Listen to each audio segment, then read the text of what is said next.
మేము పంపిస్తే పాలమూరులో ఊరు లేకపోయినా పార్లమెంటులో నోరు లేకపోయినా మేము ఎంపీగా గెలిపించి మిమ్మల్ని పంపిస్తే మీరు రాష్ట్రం వచ్చినాక ముఖ్యమంత్రి అయినాక 100% గుండెల్లో పెట్టి చూసుకోవాల్సిన బాధ్యత ఆనాటి ముఖ్యమంత్రి గారికి లేకుండేనా?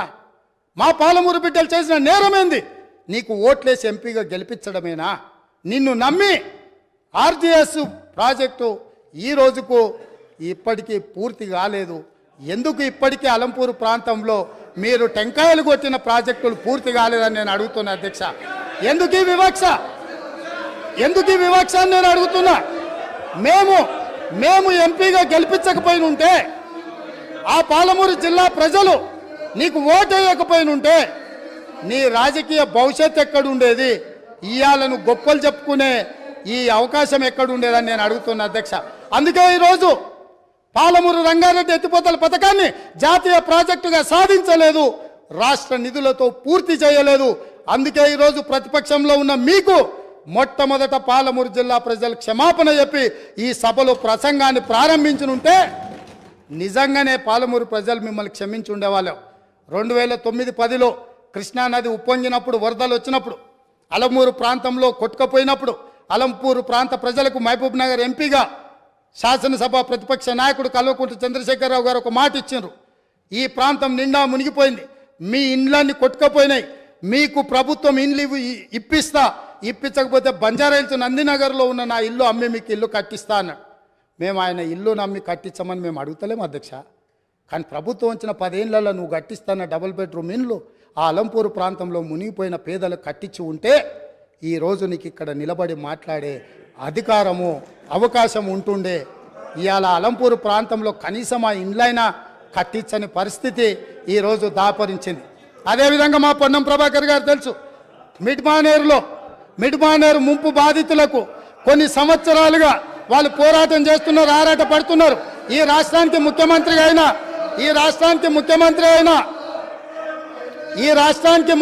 అయిన చంద్రశేఖరరావు గారు మిడ్మానేరు ప్రాంత పర్యటనకు పోయిండు. ఏం మాట్లాడిండు? రాజన్న ఆ ప్రాజెక్టులకు అక్కడికి వెళ్ళి, నేను మీ ఊరు అల్లుడిని, మీరు మిడ్మానేరులో ముంపు బాధితులు, మీ అల్లుడు ఈరోజు తెలంగాణ రాష్ట్రానికి ముఖ్యమంత్రి అయిండు, మీకు అందరికీ న్యాయం చేస్తా, మీకు R&R ప్యాకేజ్ ఇస్తా, మీకు ఇండ్లు కట్టిస్తాని స్వయంగా తెలంగాణ రాష్ట్ర ముఖ్యమంత్రిగా ఆనాడు చంద్రశేఖరరావు గారు అక్కడికి వెళ్ళి మాట ఇచ్చిండ్రు. నేను ఈరోజు మిమ్మల్ని అడుగుతున్నా అధ్యక్ష, ఈ రోజు వరకు వాళ్ళు మళ్ళీ అదే వంట వార్పు చేస్తున్నారు, అదే రాస్తారోకలు చేస్తున్నారు, అదే ధర్నాలు చేస్తున్నారు. ఇదే పోలీసులు ఉమ్మడి రాష్ట్రంలో లాఠీ చార్జ్ చేసిన పోలీసులు వాళ్ళ మీద లాఠీ చార్జ్ చేస్తున్నారు. మా మంత్రి పొన్నం ప్రభాకర్ గారు ప్రతి నెల నిరసన కార్యక్రమాన్ని ఇప్పటి వరకు నిరసనలు కొనసాగిస్తూనే ఉన్నాడు. అన్నీ ఉన్న అల్లుడు నోట్లో శని ఉందన్నట్టుగా ఆ మిడ్మానేరు ముంపు బాధితులకు 10 ఏళ్ళైనా న్యాయం జరగలేదు. ఇది న్యాయమా? ఇదేనా ఈ రైతులను ఆదుకునేదని నేను అడుగుతున్నా అధ్యక్ష. అదేవిధంగా R&R ప్యాకేజీలో ఇండ్లు కోల్పోయిన వాళ్లకు, పేదవాళ్లకు ఇండ్ల పట్టాలు ఇస్తారు అధ్యక్ష. ఆ ఇండ్ల పట్టాలు రాజ్యసభ సభ్యులు జోగిన్పల్లి సంతోష్ కుమార్ 250 గజాలు ఇండ్ల పట్ట వారి పేదోడి కింద పట్ట తీసుకున్నాడు అధ్యక్ష. వారి సోదరిమణి నేను పేరు ప్రస్తావించదలుచుకోలేదు. ఎప్పుడో పెళ్ళైపోయి అత్తగారింటికి వెళ్ళిపోయినా వారి సోదరిమణికి కూడా ఇళ్ల పట్టాలు ఇచ్చారు అధ్యక్ష తెలంగాణ రాష్ట్ర ప్రభుత్వంలో. R&R ప్యాకేజ్ పేదలకు, అత్యంత నిరుపేదలకు ఇవ్వాల్సిన ఈ ప్యాకేజీలో ముఖ్యమంత్రి గారి కుటుంబమే నిబంధనలను ఉల్లంఘించి R&R ప్యాకేజీలో ఇండ్ల పట్టాలు కూడా తీసుకున్నారంటే, ఇంకా కూడా అక్కడ నిలబడి మమ్మల్ని దోషులుగా నిలబెట్టడానికో, ఉమ్మడి రాష్ట్రంలో సమైక్య పాలనలో జరిగిన తప్పిదాల గురించి ప్రస్తావించి మమ్మల్ని నిలదీయాలన్న ఆలోచన ఇది ఏ మేరకు సమంజసము అధ్యక్ష? మీరు ఒక్కసారి ఆలోచన చేయండి. అందుకే అధ్యక్ష నేను అనేది, ఒక్కసారి ఈ సభలో మాట్లాడాలి అంటే ఆత్మ పరిశీలన చేసుకోండి, గుండెల మీద చెయ్యి పెట్టుకోండి. మేము మాట్లాడుతున్న దాంట్లో న్యాయం ఉందా? మేము మాట్లాడుతున్నది ప్రజలు గమనిస్తున్నారు. ప్రజలు ఇంకా మమ్మల్ని ఇక్కడికైనా ఉంచినరు, ఇది కూడా ఉండాలనా లేదా అని ఇవాళ మీరు ఆలోచన చేయాల్సిన అవసరం ఉంది అధ్యక్ష. అదేవిధంగా కాంగ్రెస్ పార్టీ గురించి, ఇందిరమ్మ రాజ్యం గురించి, ఇందిరమ్మ రాజ్యం అంటే ఇదా అదా అని వారు మాట్లాడారు. ఇందిరమ్మ రాజ్యం అంటే రైతు రుణమాఫీ అధ్యక్ష.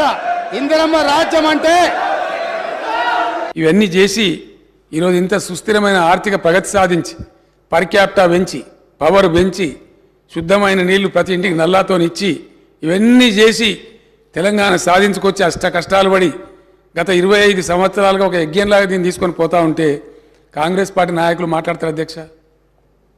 కేసీఆర్కి పిండం పెడతాం, ఇవన్నీ చేసినందుకు నాకు పిండం పెట్టాలా? ఈ తిప్పల పడ్డందుకు ఆ పిండం పెట్టాలా?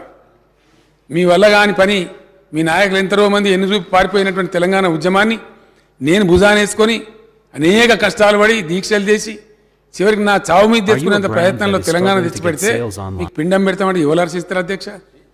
ఇదేనా సంస్కారం? ఇదొక పద్ధతి, ఇదొక పార్టీ, దీనికో లెక్కన? చాలా బాధ కలుగుతుంది అధ్యక్ష, దుఃఖం వస్తుంది. ఎందుకంటే ఏందండి నాకు అర్థం కాదు. ఇది పూర్తి ఎటుపడతాడు నోరుంది కదా అని విచ్చలవిడిగా మీ పార్టీల నియంత్రణ లేకపోవచ్చండి, కానీ సంఘం చూస్తుంది కదా, సమాజం చూస్తుంది కదా.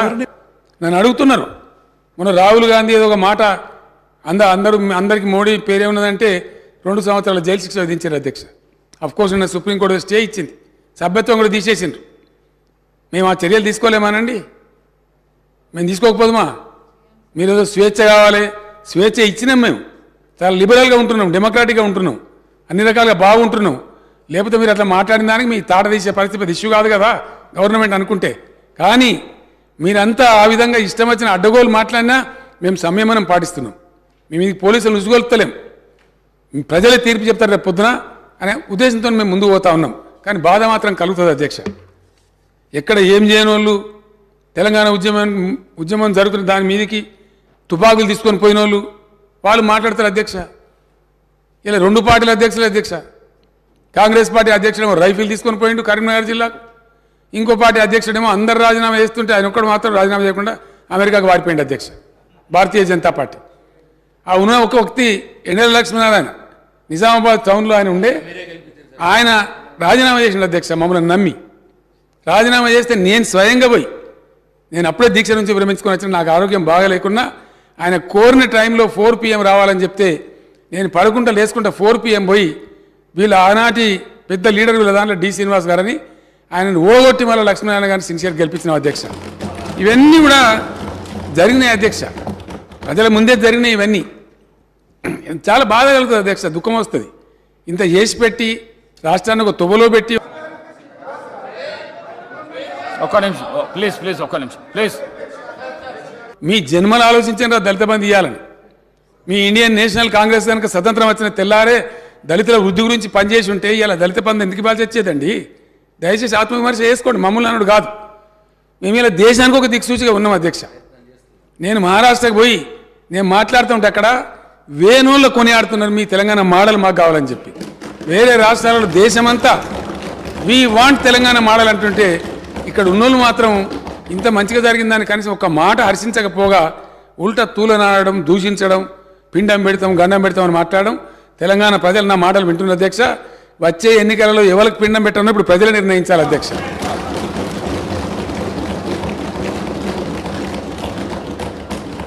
తలసరి విద్యుత్ వినియోగంలో దేశంలో నంబర్ 1 అధ్యక్ష తెలంగాణ. జాతీయ సగటు అయితే అసలు మన సమీపంలో కూడా లేదు. నేషనల్ యావరేజ్ చూస్తే అతి తక్కువ సమయంలో విద్యుత్ ఎక్కడిది అధ్యక్ష? కాంగ్రెస్ హయాంలో విద్యుత్తు మొన్న కూడా కడుపుల సంగతి బయట పెట్టింది. ఇస్తామని చెప్పింది 9 గంటలు, ఇచ్చేది పొద్దాగా 3 గంటలు, రాత్రి 4 గంటలు. ఆడిపోయి షాకులు కొట్టి సావా, పాములు గారి సావా, వందల మంది రైతులు చచ్చిపోయారు అధ్యక్ష. పెద్ద దానికి ఇవాళ 24 గంటల కరెంట్ ఇస్తుంటే దాని మీద కూడా అడగోలుగా మాట్లాడతారు అధ్యక్ష. వాళ్ళకున్న అలవాట్లు ఇతరులకు ఉన్నాయనుకుంటారు. ఎంత క్రమశిక్షణ పాటిస్తే, ఎంత పటుత్వంగా పనిచేస్తే ఇండియా మొత్తంలో అధ్యక్ష దయచేసి ఒక్క పాయింట్ చాలు, ఏదైనా చూడడానికి పరిశీలించడానికి కొన్ని సరిపోతాయి అధ్యక్ష. కొన్ని సూచికలు ఉంటాయి, ఇండికేటర్స్ ఉంటాయి. అన్నం ఉడికిందా లేదని మొత్తం కుండను విసుకము, ఒక గింజను విసిస్తే దాన్ని బట్టి అర్థమవుతుంది. కొన్ని ఇండికేటర్స్ చూస్తే అర్థమైపోతుంది ఏ రాష్ట్రం సంగతి. వాకిలు చూస్తే ఇల్లు సంగతి తెలుస్తుంది అన్నట్టుగా. ఎంత ఇండియా మొత్తంలో ఏ ఒక్క రాష్ట్రంలో కూడా 24 hours పవర్ సప్లై లేదు. ఈరోజు నేను నిలబడి మాట్లాడే టైంలో no single state in India gives 24 power supply to all the sectors. అప్పుడు ఎట్లా అధ్యక్ష? కాంగ్రెస్ రాజ్యంలో పేలిపోయే ట్రాన్స్ఫార్మర్లు, వందల కొద్ది కాలిపోయే మోటార్లు ప్రతిరోజు అధ్యక్ష, ఒక రోజు కాదు. ట్రాక్టర్ కాలిపోతే పడ్డ బాధలన్నీ ఊరోళ్ళందరూ తలా 2,000 తలా 3,000 జమ చేసి ట్రాక్టర్ మీద పెట్టి ఎలక్ట్రిసిటీ ఆఫీసుల కాడ పోయి ఎలక్ట్రిసిటీ ఆఫీసుల కాడ ధర్నాలు, భయంకరమైనటువంటి పరిస్థితులు అధ్యక్ష. వీళ్ళు మాకు ఇలా పాఠాలు చెప్తామంటారు, వీళ్ళు మాకు నీతులు చెప్తామంటారు. ఇలా చాలా కష్టపడి ఈ స్థితికి తీసుకొచ్చినాం అధ్యక్ష. దీన్ని కాపాడుతున్నాం మేము. దీని మీద అపోహలు కలిగే విధంగా ఇష్టం వచ్చినట్టు మాట్లాడతారు అధ్యక్ష. ఆనాడు రాష్ట్రం ఏర్పడ్డ నాడు నేషనల్ కాంగ్రెస్ పార్టీ హయాంలో తెలంగాణ స్థాపిత విద్యుత్ శక్తి 7,778 మెగావాట్ల అధ్యక్ష. ఈరోజు తెలంగాణ ఇన్స్టాల్డ్ కెపాసిటీ 18,756 మెగావాట్ల అధ్యక్ష. అతి త్వరలో 4-5 నెలలలో దేశంలోనే నంబర్ 1గా పబ్లిక్ సెక్టర్లో స్థాపించిన number 1 ultra mega power plant ఇండియాలో నంబర్ 1 అధ్యక్ష. ఏ రాష్ట్రం సాహసం చేయలే. ఈవెన్ ఎన్టీపీసీ కూడా తర్వాత వచ్చింది. కానీ ఒక రాష్ట్ర ప్రభుత్వంగా పబ్లిక్ సెక్టర్లో తెలంగాణ జెన్కో ఆధ్వర్యంలో 4,000 మెగావాట్స్ పవర్ స్టేషన్ 30,000 కోట్లతోని మేము నల్లగొండలో దామర్చల్లో పెట్టినాం అధ్యక్ష. అక్కడ మా ఎమ్మెల్యే భాస్కరరావు గారు, ఆ జిల్లా మంత్రి విద్యుత్ శాఖ మంత్రిగా ఉండి మా జగదీష్ రెడ్డి గారు, సౌత్ తెలంగాణలో మేము ఎంత న్యాయబద్ధంగా పోతామంటే అధ్యక్ష, కాకతాళీయంగా తెలంగాణలో ఉండే పవర్ స్టేషన్స్ అన్నీ కూడా ఉత్తర భాగంలో ఉన్నాయి అధ్యక్ష. అది కొత్తగూడెం కావచ్చు, పరకాలలో కాకతీయ కావచ్చు, మేము పెట్టిన భద్రాద్రి కావచ్చు, అంతకుముందు ఎన్టీపీసీ రామగుండం కావచ్చు, నిజాం స్థాపించిన పవర్ స్టేషన్ కావచ్చు, అన్నీ కూడా గోదావరి ఒడ్డున అన్నీ కూడా ఇటు ఉత్తరం వైపే ఉన్నాయి అధ్యక్ష. ఒక పవర్ లోడ్ సెంటర్ రావాలంటే దక్షిణ తెలంగాణలో కూడా ఒక పెద్ద విద్యుత్ సంస్థ ఉండాలి. దక్షిణ తెలంగాణలో విద్యుత్ ఉందా అధ్యక్ష? లేదని కాదు. 2,444 మెగావాట్ల జల విద్యుత్ ఉంది శ్రీశైలం మీద, నాగార్జున సార్ మీద. కానీ అది హైడ్రో ఎలక్ట్రికల్ పవర్ అధ్యక్ష. అది 24 గంటలు రాదు, సంవత్సరం పొడుగుతా రాదు, నీళ్ళు అయిపోతే అయిపోతుంది.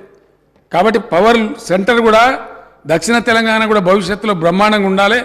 అక్కడ పరిశ్రమలు వచ్చినా మరొకటి వచ్చినా ఉండాలని చెప్పి అక్కడ పెట్టాలనుకున్నప్పుడు జగదీష్ రెడ్డి గారిని అతను ఫైట్ చేసి, అన్నా నల్లగొండ జిల్లాలో పెట్టండి, కృష్ణలో అక్కడ దాని పేరేందా రిజర్వాయర్ పేరు టేల్ పాండ్లో నీళ్ళు సమృద్ధిగా ఉంటాయి, 10-11 టీఎంసీలు ఎప్పటికీ ఉంటాయి, అక్కడ జీవనదిలా ఉంటుంది. మీరు నీళ్ళ గురించి ఫికర్ చేయకండి, మీద నెత్తి మీదనే నాగార్జున సార్ కూడా ఉంది, నల్లగొండలో పెట్టమని చెప్పి అదే పరిస్థితి మహబూబ్నగర్లో లేదు అధ్యక్ష.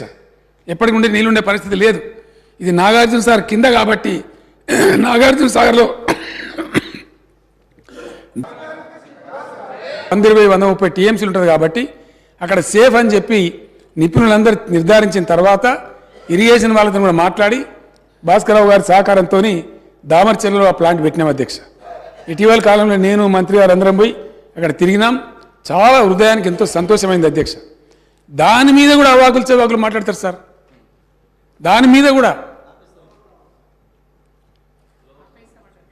దాన్ని ఆపేస్తామంటారు అధ్యక్ష. కాంగ్రెస్ పార్టీ వస్తే దాన్ని ఆపేస్తారట.